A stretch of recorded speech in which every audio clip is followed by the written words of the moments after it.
반갑습니다. 계속해서 분계와 전기입니다. 자, 분계, 전기.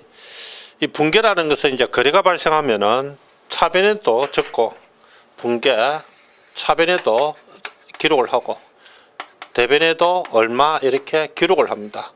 이것을 뭘 한다? 차변에도 적고, 대변에도 적는 것을 분계한다라고 이야기하고, 이 분계한 것을 장부에 옮겨서 적어야 됩니다. 분계한 것을 장부에 옮기는 것을 뭐란다? 이 옮길 전자거든요. 전개한다. 자, 회계순환 과정을 보시겠습니다. 이제 이게 매우 중요합니다. 자, 거래가 발생하면 자, 분계를 합니다. 분계를 해가지고 어디에 적느냐? 분계장이란 장부에 적는데 실무에서는 분계장이란 장부에 안 적고 전표에 분계를 기록합니다. 그래서 분계장은 공부할 필요가 없어요. 분계를 그냥 적어 놓는 장부입니다. 그런데 실무에서는 전표에 기록을 합니다. 은행 같은 데 가면 전표 있죠. 회사도 그런 전표를 활용해서 거기에 차변 대변 이렇게 적어 놓습니다. 적어 놓고 뭐 내용을 좀 적어 놓죠. 거래 내용을. 그리고 이 분계장에서 총계조원장에 옮깁니다. 분계한 것을 옮긴다. 그걸 전기랍니다. 그리고 총계조원장에 이제 금액을 이렇게 장부를 기록했으면은 맞는지 틀리는지 확인을 해봐야 되겠죠. 확인을 했는데 그것이 뭐다? 시산표다. 그래서 총계조원장이 맞는지 틀리는지 검증해 보기 위해서 작성하는 것이 뭐다? 시산표다. 시산표는 왜 작성하느냐 이렇게 물어보면 총계조원장 기록한 것이 맞는지 틀리는지 검증해 보기 위해서 작성한다. 그런데 이 시산표가 보니까 수정 전 시산표, 수정 후 시산표 이렇게 되어 있습니다. 이거는 뭐냐면 그 다음에 결산 이제 수정 분계를 하는데 이 결산 수정 분계라고도 하고 이거를 결산 정리 분계라고도 합니다. 결산할 때 정리해야 되는 사항이 있습니다. 이제 결산할 때 아무래도 뭐 이것저것 정리해야 될 게 있죠. 그런 것을 말하는데 이 결산 수정 분계 이것을 반영하기 전에 작성한 시산표라고 해서 수정 전 시산표. 정확하게 표현하면 결산 정리 전 시산표입니다. 이 결산 정리 전 시산표, 결산 정리하기 전 시산표. 그런데 이거를 뭐 그냥 간단하게 수정 전 시산표 이런 표현도 씁니다. 그리고 수정 후 시산표, 이 말은 결산 정리를 반영한 후, 결산 정리 후 시산표다 이런 뜻입니다. 그리고 이제 마지막으로 어떻습니까?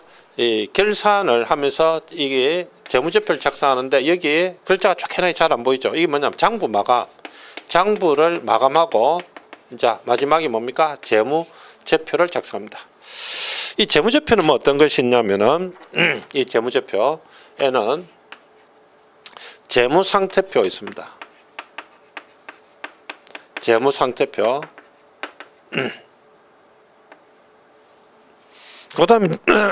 그 다음에 손익계산서가 있습니다. 손익계산서.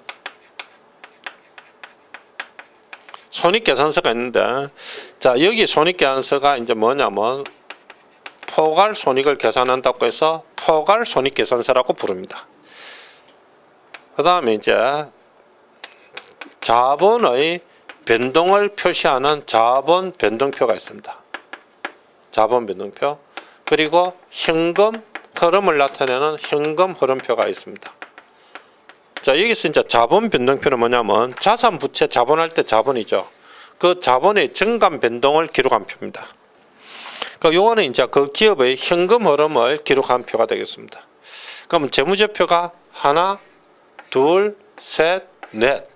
네 개만 있는 게 아니고 여기 하나 더 있습니다. 뭐가 더 있냐면 주석이라고 있습니다. 자, 주석은 뭡니까? 이거는 보충 설명하는 거죠. 보충 설명.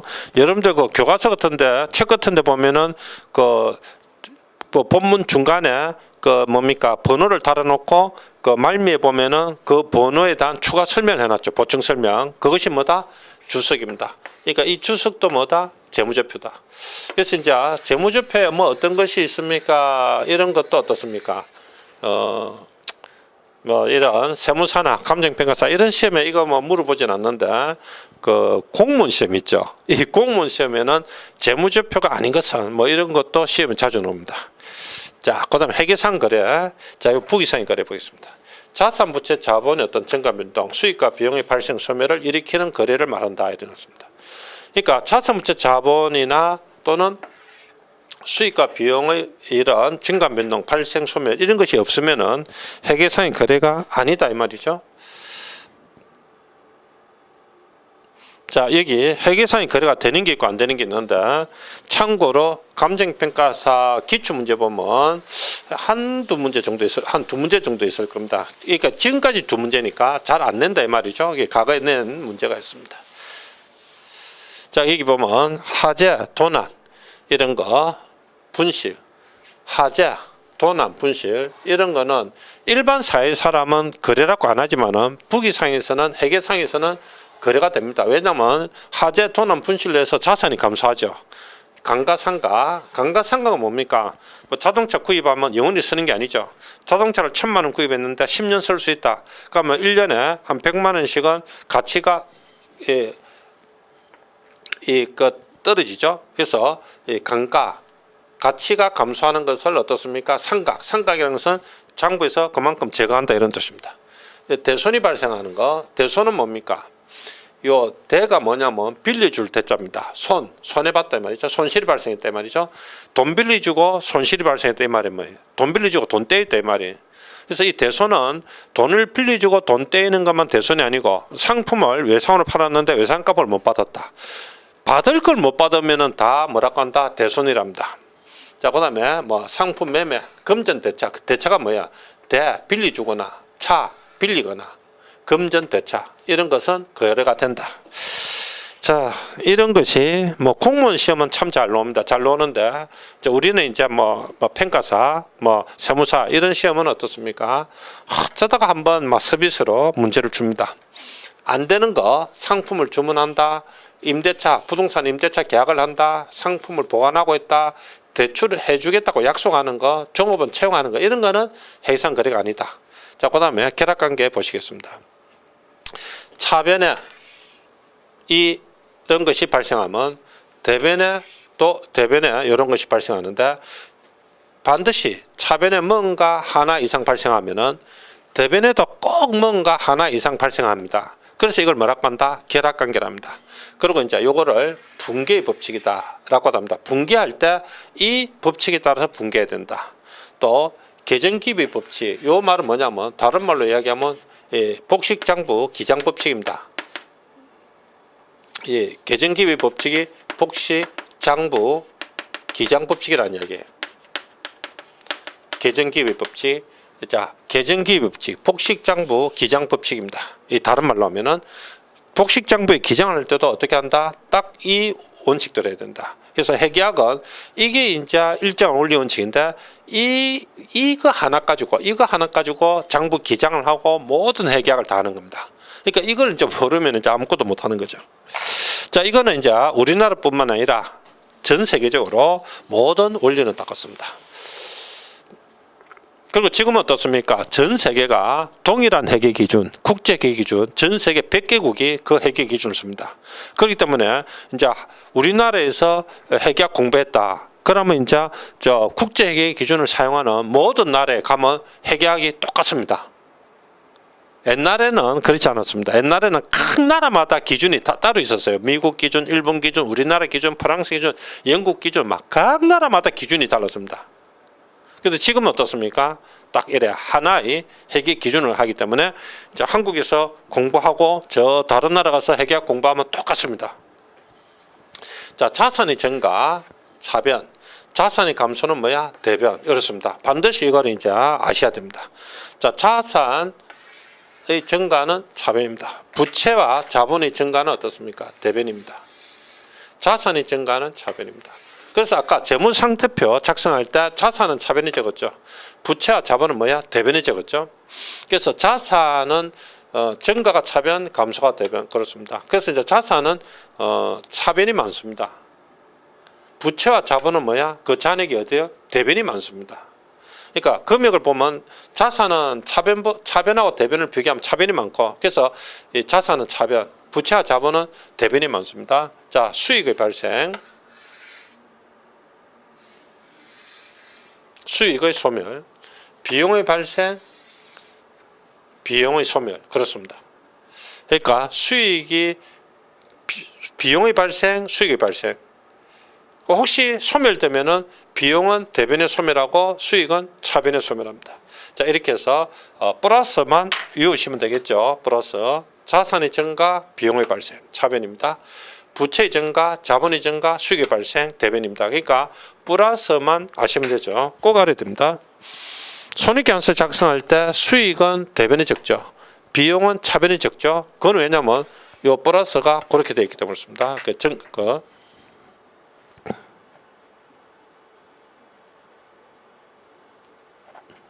자, 붕괴입니다. 붕괴는 어떻습니까? 거래가 발생하면 차변에도 적어야 되고 대변에도 적어야 되죠. 자, 그것을 차변과 대변으로 나누어 기장하는 것을 말합니다.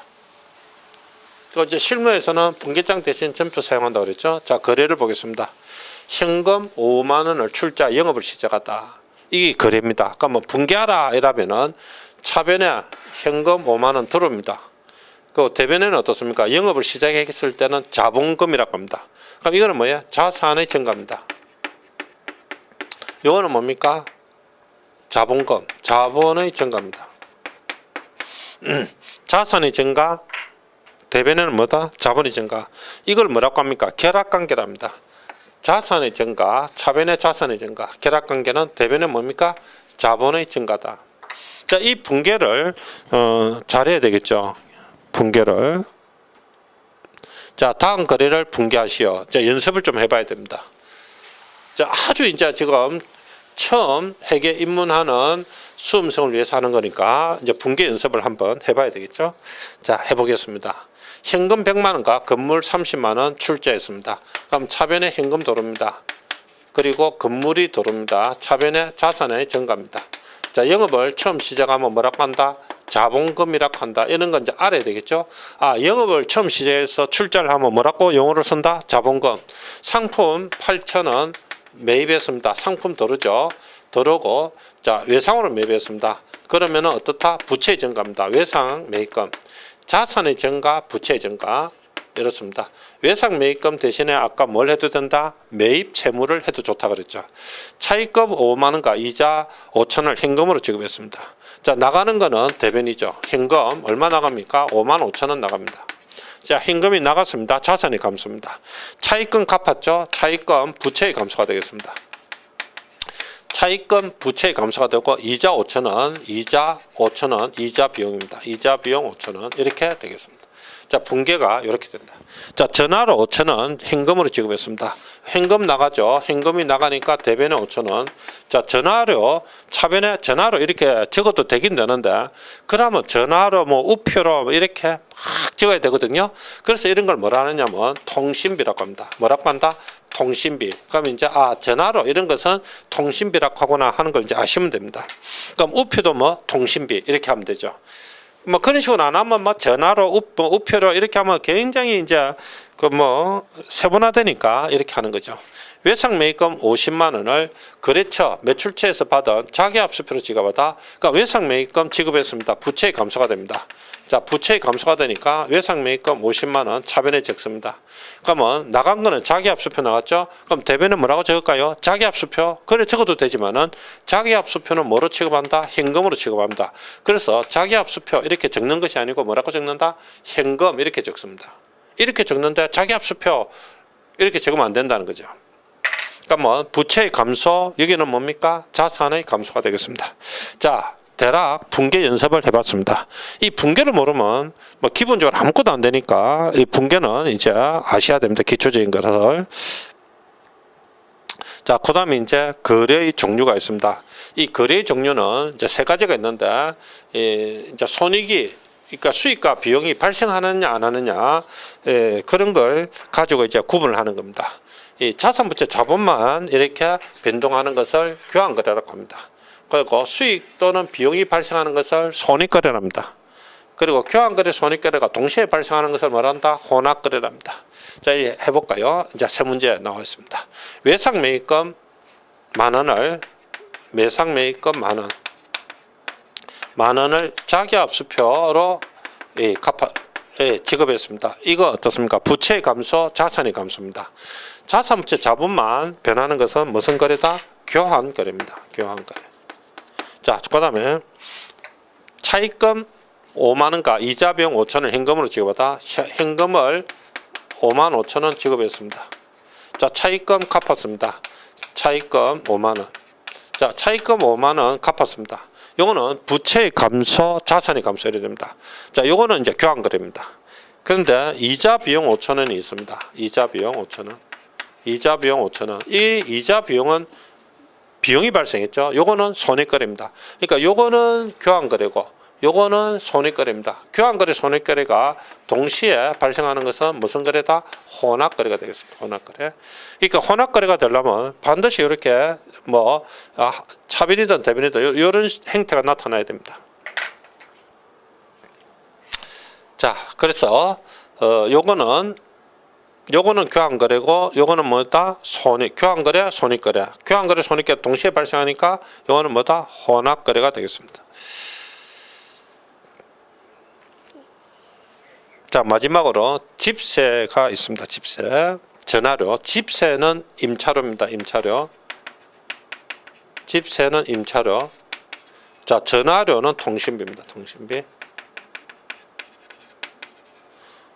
이거를 현금을 지급한 것이 아니고 당좌 수표를 발행했습니다. 그러면 당좌 수표를 발행하면 그 수표를 가지고 있는 사람이 은행에서 돈을 찾아갑니다. 이때 그 은행은 내 당좌 예금 계좌에서 돈을 지급합니다. 그래서 수표를 발행하면 어떻습니까? 그 사람들이 돈을 찾아가든 안 찾아가든 상관없이 발행했을 때 당좌 예금에서 돈이 나간 걸로 처리합니다. 그러니까 사실 오늘 발행하고 돈은 내일이나 모레 찾아갈 수도 있습니다. 그래도 어떻게 한다? 수표를 발행했을 때 돈을 그 사람들이 찾아가든 안 찾아가든 상관없이 일단은 이렇게 해놓는다. 일단은. 자, 요거 어떻습니까? 요거는 뭐예요? 요거는 두 개 있지만은 요거 두 개 다 뭡니까? 비용입니다. 비용이죠. 그래서 요거는 무슨 거래다? 손익거래입니다. 무슨 거래? 손익거래. 그리고 이제 분개를 할 때 분개를 할 때 항상 어떻습니까? 차변에 50,000원이다. 차변에 50,000원이면 대변에 또 꼭 얼마? 50,000원. 반드시 차변과 대변이 뭐 해야 된다? 일치하도록 숫자를 적어야 됩니다.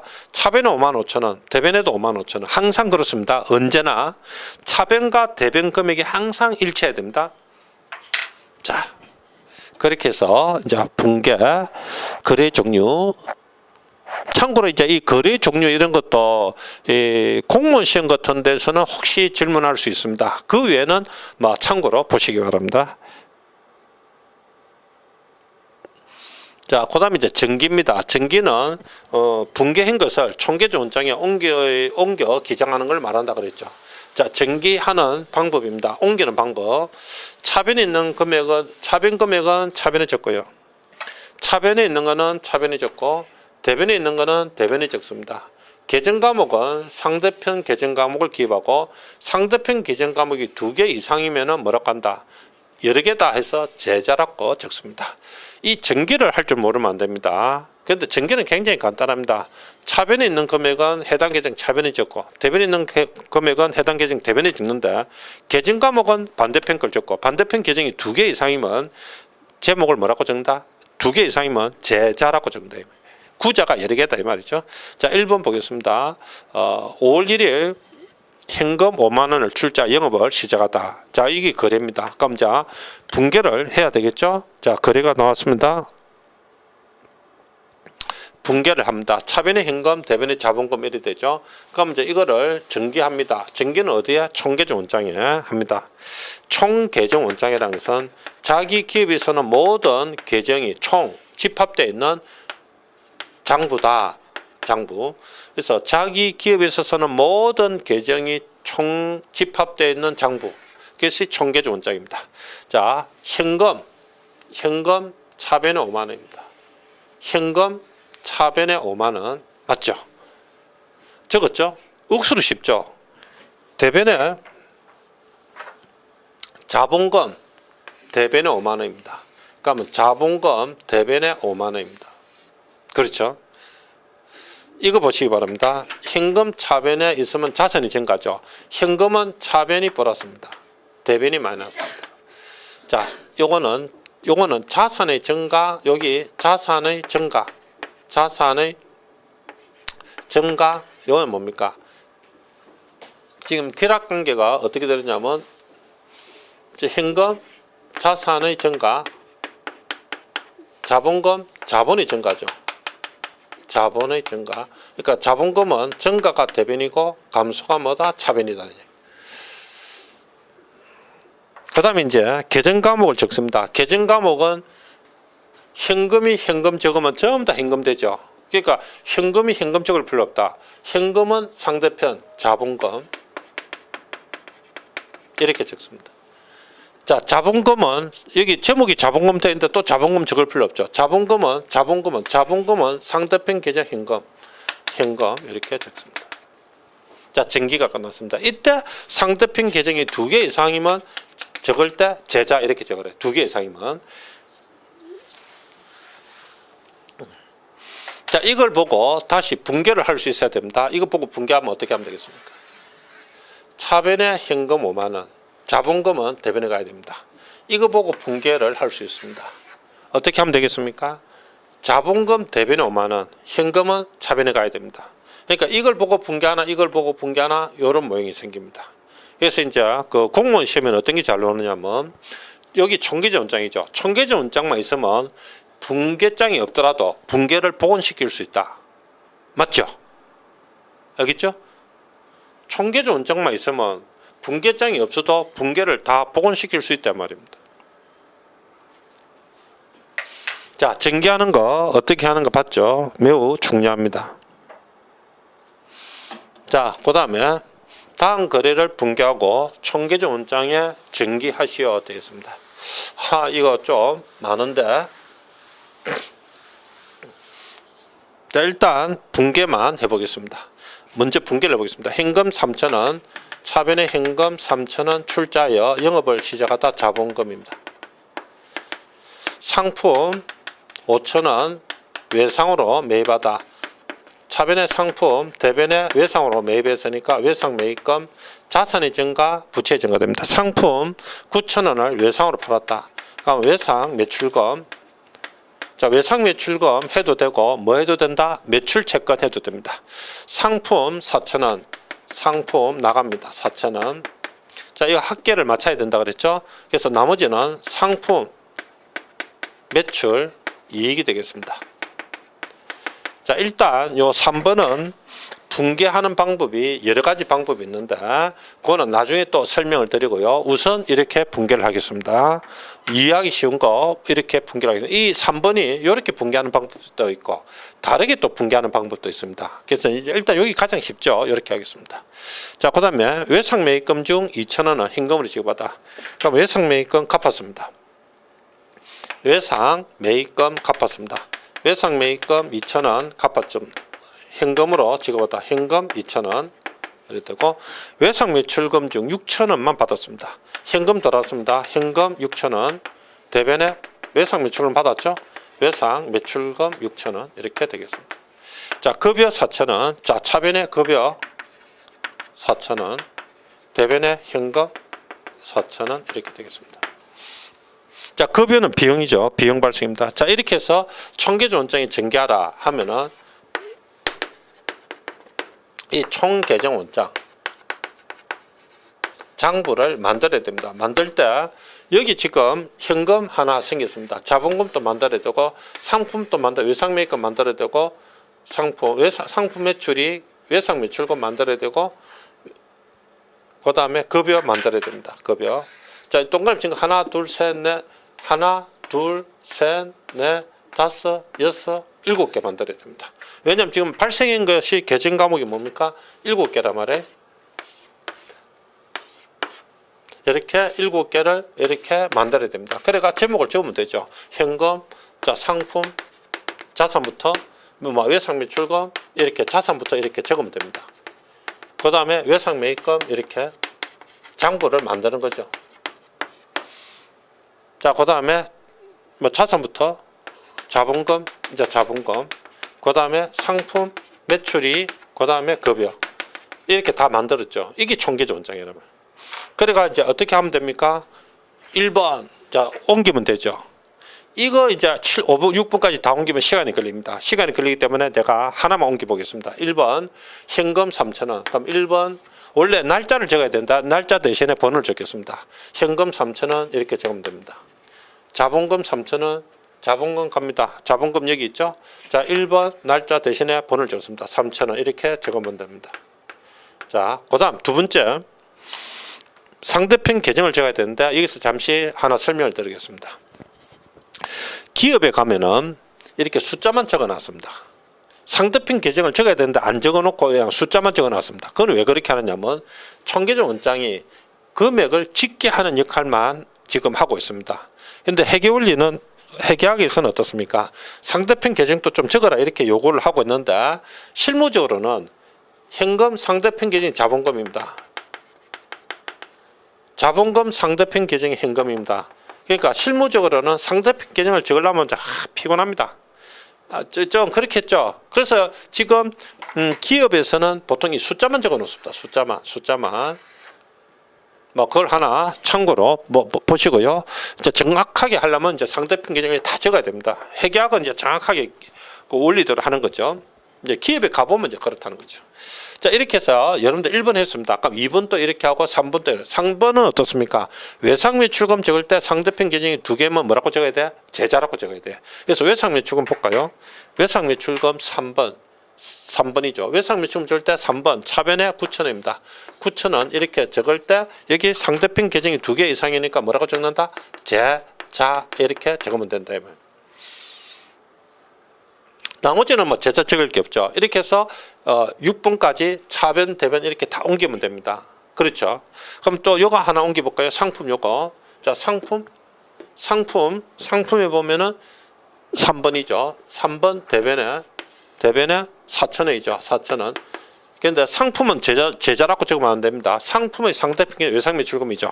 그러니까 상품은 상대편 계정 외상매출금이니까 외상매출금 이래 적어야지 제자 적으면 안 됩니다. 상품 매출익 들어갑니다. 상품 매출익 3번.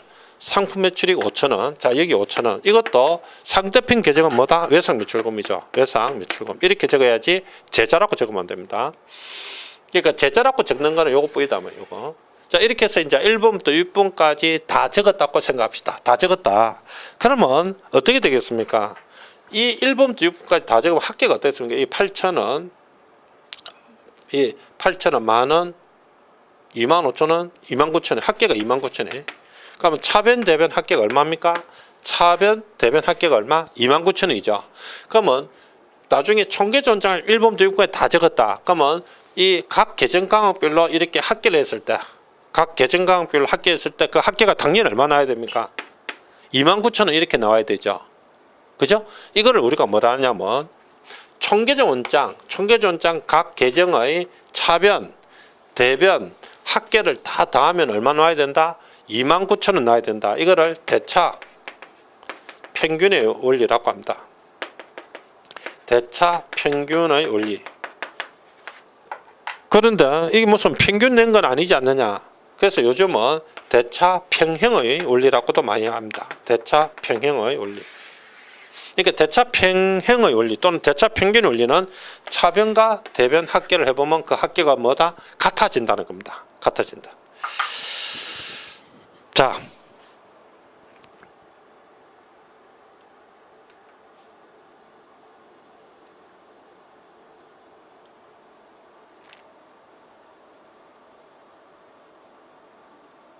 자, 연습 문제 있는데 연습 문제를 잠깐 해보겠습니다. 자, 기초 자산이 40,000원, 기초 부채가 18,000원, 기말 부채 39,000원, 수익 비용이 있습니다. 자, 이렇게 했을 때 기말 자산과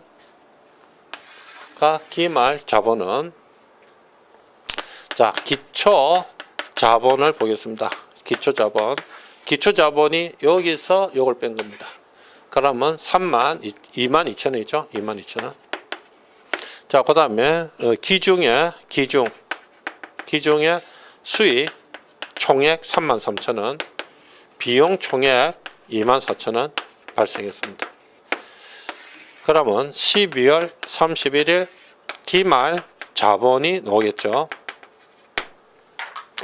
그럼 수익에서 비용을 빼면 당기 순이익인데, 당기 순이익이 9,000원 되겠습니다. 요거는 플러스, 요거는 마이너스. 여기 9,000원이다. 그럼 9,000원 플러스 하면 되죠. 그러면 여기 31,000원이다. 그래서 기말 자본은 31,000원. 1번이나 2번 중에 답이 있습니다. 자, 그 다음에 기말 부채가 39,000원. 기말 부채가 얼마? 39,000원이다. 그래서 이제 기말 부채가 39,000원이다. 그러면은 기말 자산은 얼마 되겠습니까? 기말 자산은 요 두 개 다 한 것이 자산이 돼야 되니까 7만 원이다. 7만 원, 31,000원. 1번이 답이 되죠. 요거하고 요거 7만 원, 31,000원. 예, 1번이 답이 됩니다. 자, 대략 한번 해봤습니다. 또 한 문제 돼 있는데 이것도 해보겠습니다. 자, 이런 문제는 뭐 아주 기초적이지만은 뭐 한 문제씩 놓을 수도 있습니다. 자, 여기 보면 기말 자산을 계산하라 이렇게 됐습니다. 자, 이것도 마찬가지죠. 기초 자산과 부채입니다. 그러면 기초 자산 부채, 기초 자본입니다. 얼마? 90만 원이죠. 기초 자산 부채. 자, 그 다음에 기중에 수익 370만 원. 자, 수익은 더합니다. 비용은 320만 원. 비용은 뺍니다. 자, 그래서 요 상계해서 당기 순이익 50만 원 더하면 됩니다. 상계해서.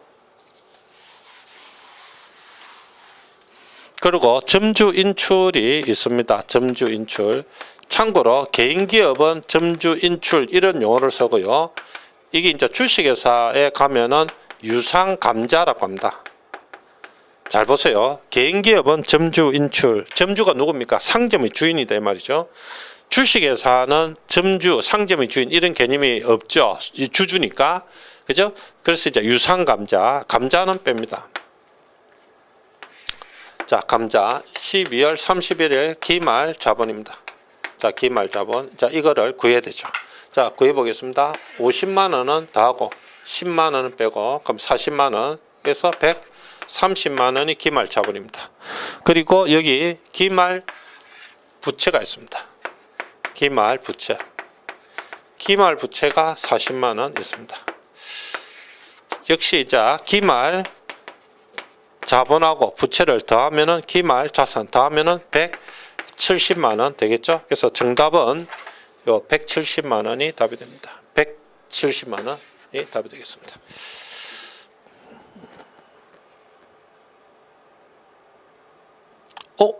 또 한 문제가 더 있으니까 뭐 여기까지 합시다.